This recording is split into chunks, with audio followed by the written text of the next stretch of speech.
Kung ikaw ay magiging isang ulam, ano ito at bakit? Anong klaseng ulam?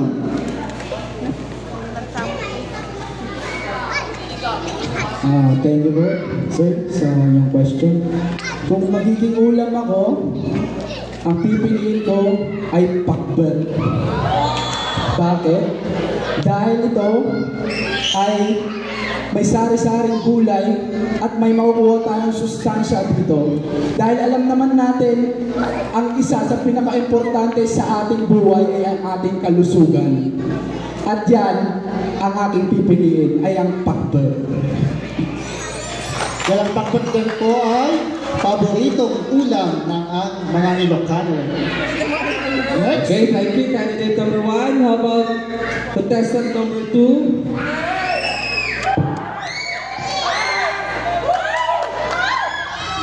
Ito ang iyong katanungan. Kung may pagkakataong magkaroon ka ng isang superpower, ano ito at bakit? Anong klaseng superpower yan? Thank you for that wonderful question, sir.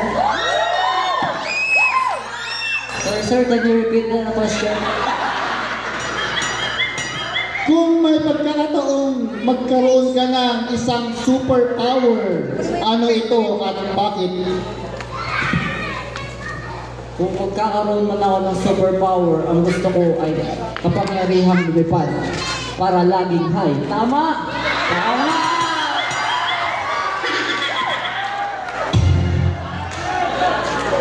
So, candidate number 3. Ito ka baka move on sa sagot ng number 2.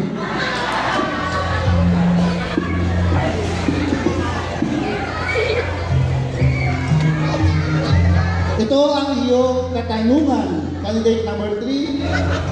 Kung tatlo na lang ang ngipin mo, gusto mo bang sama-sama ito o hiwa-hiwalay?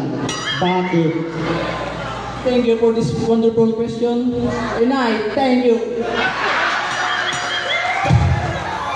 Ang bilis ng kanyang sagot. Hindi ko na catch up yung kanyang sagot. Dapat galingan nyo kasi sayang yung premyo. Laki pa naman ang premyo natin.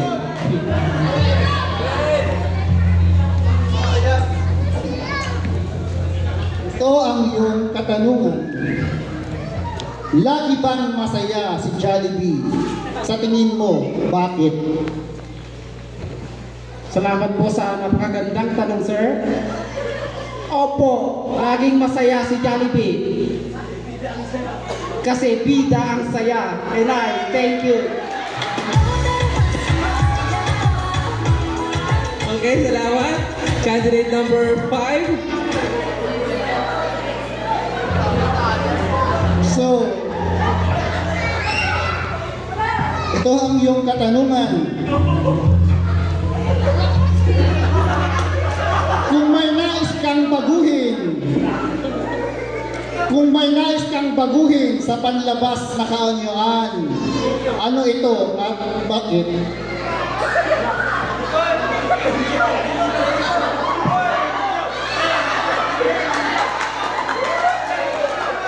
Gusto mo ba ng translator? O interpret natin? Ulitin ko. Kung may nais kang baguhin sa panlabas na kaanyuan mo, ano ito at bakit? Halimbawa pa, mukha pa, baguhin mo bang mukha mo? O anong parte ng pangangatawan mo sa pisikal na kanyoan, na aspeto? Ano pa ba? Siyempre, So ano yun? Okay, next candidate number 6.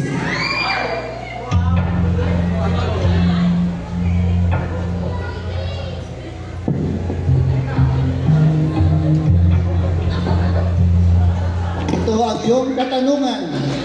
Kung huling araw mo na sa mundo ngayon, ano ang makabuluhang bagay na gusto mong gawin at bakit? mag-inom! Bakit? Bakit? Bakit gusto mo? So Sa huling araw mo mag-inom. Para gabi-gabi may tama.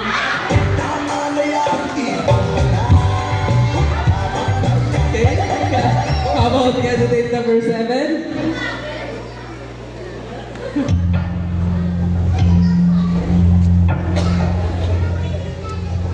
Ano ang pipiliin mo? Ang maging maganda o maging matalino? Bakit? Good morning po sa ating lahat. Ang pipiliin ko po ay maging matalino. Kasi po, ang pagiging matalino ay habang buhay po nating dadalhin. Hindi man po ako mayroon, hindi man po ako ganong kagandahan, pero alam ko kung habang buhay kong dadalhin kung anong mang meron ako. Yun lamang po. Thank you. Okay, candidate number 7. How about candidate number 8?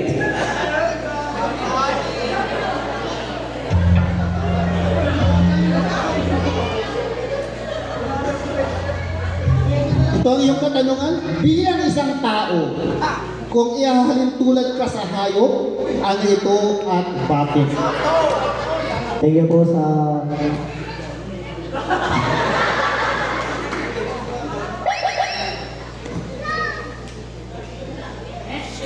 Ang pagiging... Gusto ko pong maging kalabaw. At bakit po? Dahil po, ito yung katuwang natin sa pagbubukid. Ito po yung palaging nakasanayan natin dati na sa pagsasaka at katulong natin. Yun lang po. Thank you. Okay, and the last but not the least, candidate number 9.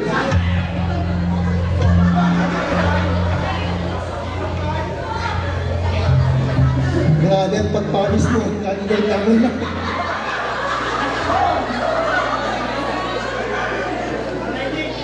Okay, ito ang iyong katanungan.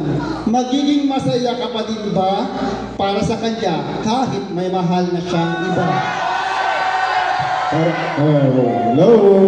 Para sa mga nasaktan at nabigo.